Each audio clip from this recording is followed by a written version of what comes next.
Little advertisement. Dear Vanna White. No, you can't show that. Oh, this is for kids. Oh, right. We'll edit that out. Jesus. I'll show a more PG page, if there is one. There isn't one. Welcome to Studio Beancan's Drawing Board. These are collections of musings, thoughts, arguments, caught on tape while recording the time-lapse videos, and put together just for you. I hope you enjoy it. Let's go. Let's do it. Oh, okay. I think it did say my thing was like 300 or something like that. Oh, 300's fine. Yeah. It might have been that you had it originally made for a half sheet. Oh, man, maybe. I'm pretty sure that it might have been 5.5 by 8.5. Yeah, I've and got then it like upscales it, and then you get the JPEG artifacts. Makes sense, don't it? Come on. Come sit down. Where's that other coffee, Kurt? I threw it away. You're fully... It's in the bag? I thought it was Alyssa's. Yeah, but I gave her mine because I hadn't drank from it yet. She just Oh. the coffee.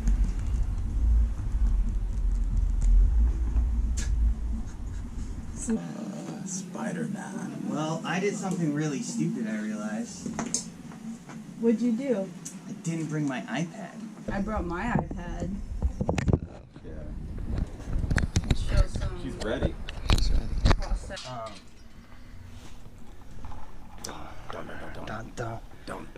I'm so ashamed.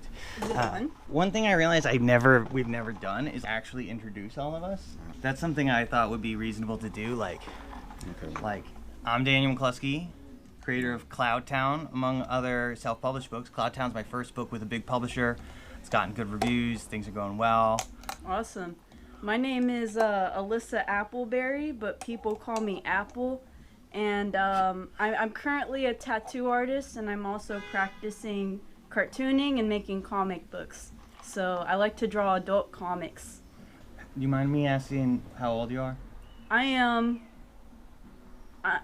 20. All right. So Yeah. Alyssa's 20. We live in one of the most expensive places in America. And she went from, well, you went to high school, an art high school. Mm-hmm. So you have some formal art background, more than I do. Alyssa also went from, living at her dad's house or whatever to... Living at my dad's house without a minute. Yeah. He moved out.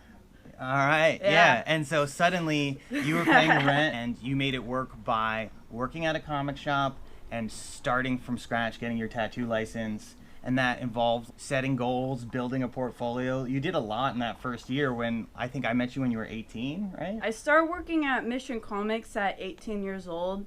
And I definitely put a ton of work into both aspects of being at the comic store and tattoo shop. But it's also really helped just being friends with the people around here and talking with them and asking their advice for the process. So, yeah, it's cool to be around the people that are similar to me to learn how it works. Also, your life, we don't have to talk about this, but your life is pretty hard. You're eating one taco from Taco Bell a week or something. Yeah. And your ability to try hard and make that art and get the tattoo stuff running is what made you be able to be here. And it's the only thing I had for sure. I just knew that if I kept going, eventually it would get somewhere. And today you have your first comic you printed, right? I might blur it out because I'm trying to be relatively PG-13. But this is a comics anthology. This is Repulsive. So this is my very first comic book anthology featuring 6 different underground cartoonists based in San Francisco, mostly in Mission Street. I created this anthology to try to meet Robert Crumb because he said that he was coming to the country. He didn't even say he was coming to SF. He just said he was coming to America. And I was like, he's definitely going to be on Mission Street. So I texted my tattoo mentor and I was like, I'm going to try to find Robert Crumb. And she's like, okay, how do we do that? I was like, let's try to make an anthology so that we could show it to him. And that's how this started. This is the birth of Repulsive. And the Natural birth. Yeah, it was a natural birth. I didn't force the labor. It came out perfectly. But you did meet Robert Crumb, right? Yeah, I did. You did? Yeah. No shit. Yeah, so, like, I didn't give him this anthology, but I ran into his daughter, and I gave her one of my zines, and my tattoo mentor, who also makes comics, I'll show you. You can censor this. But, she did this comic right here. She did the, like, first comic of the whole anthology. So, I gave her Mike's zine and this comic to Robert Crumb's daughter, and I was like, please give this to Robert Crumb, like, out of breath, sweating, because I'd, like, run over to where So she rad. was, because I saw she was on Valencia Street via Instagram, like, she was posted all her stories. I was like, I gotta get there. I, like, ran out with, like, my comics and shit. And so I met her, and she was cool, and she even asked if I did a zine with her, but I was like, no, sorry, I haven't worked on a project with you. That'd be cool. I've been in anthologies that Sophie Crumb has been in because she does a bunch with Birdcage Bottom Books, and I've done a couple. I think they're in Too Tough to Die, the Aging Punk Rocker anthology. Really? Is that That's awesome. publisher? A publisher and indie distributor. That's cool. Yeah, That's but awesome. But then Yeah, don't you have a yeah. photo with Robert Crumb on your Yeah. Instagram? Can Oh, you send yeah, that to so- me? Did you so actually I'll show meet you- him? Yeah. So I met his daughter, and then we talked a little bit, and then I went back and like I told Mary, I was like, I gave her my comic, like she said she was gonna give it to Crumb. And then a day later, I was walking home from work after the comic book store, and for some really weird reason, I was like, I'm just gonna walk a different route home, like just to try it out. So I walked like parallel to Mission Street down, and like for a few blocks, and then I felt like something really weird in my legs, and then I don't know, it was just something. I was like, man, like I feel like I'm having a stroke or something, like I'm gonna die. And then I seen like this old man across the street, and I was like, man, that guy looks like Robert Crumb. I thought I was the heat or something. I thought I was tripping out. And then I walked a little closer to him. I was like, holy shit, this guy looks exactly like Robert Crumb. And then I went up to him. I was like, hey, are you Robert Crumb? And he was like, yeah. and then I was like, oh my god, I gave you my comic. Did you read it? And he was like, yeah. And I was like, what'd you think? Like, did you like it? And he was like, no, I didn't like it. And then I just sat there. I didn't say anything after. I didn't That's awesome. respond. And he was like, you gotta stop doing drugs. And then I took the joint out of my mouth. I was like smoking. I was like, yeah, you're right. I gotta stop smoking. I gotta stop doing drugs. So yeah, we talked for like a couple of minutes. That's like a PSA. Yeah. They need to put that on television. Make your comics better. Hey, that's Stop. what happened. I don't actually. believe you. So he like at first he wasn't smiling. Like he was just like you know his face he does for camera more. That's so awesome. And so I was like, wait, like I was taking a bunch of photos. I was like, man, I feel dorky I here wouldn't because I have- had the headphones on, right? I was like, man, I gotta take the headphones off for this. This is Robert Crumb.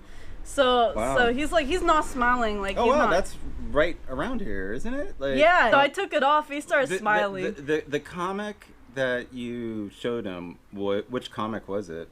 This was my very first zine. It wasn't even a comic Oh, book. was it with just the like, Flash?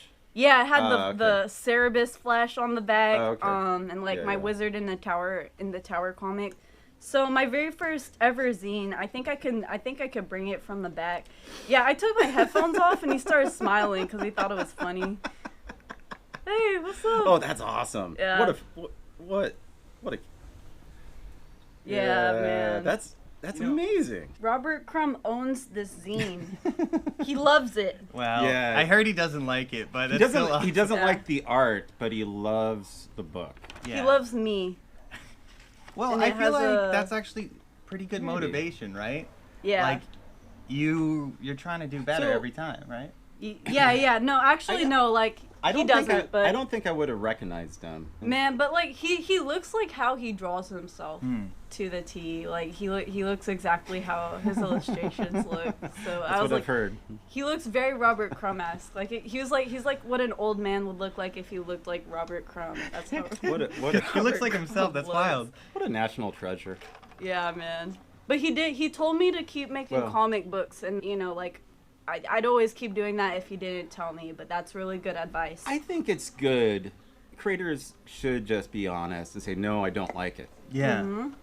No, it's nothing personal. It's just, I think it sucks. Yeah. I think Yeah, that's actually man. a lot better than being like, oh yeah, You should be Keep it published up. right now. Yeah. keep going. Uh-huh. Like, I mean, that's also good. I mean, mean, there's a yeah. balance. But I mean, you're you don't not- you're want to not be getting you anything. don't want to be destructive and try to break someone. But saying it's not good and keep going is actually yeah, kind of amazing. That's the best advice. I don't know if I because can do everyone that. isn't really that good. Yeah. If you yeah. were, he you'd probably notice. wouldn't like any of these comics in here. Yeah. Maybe Well, maybe a few. He might like his own. I'm sure you could find some.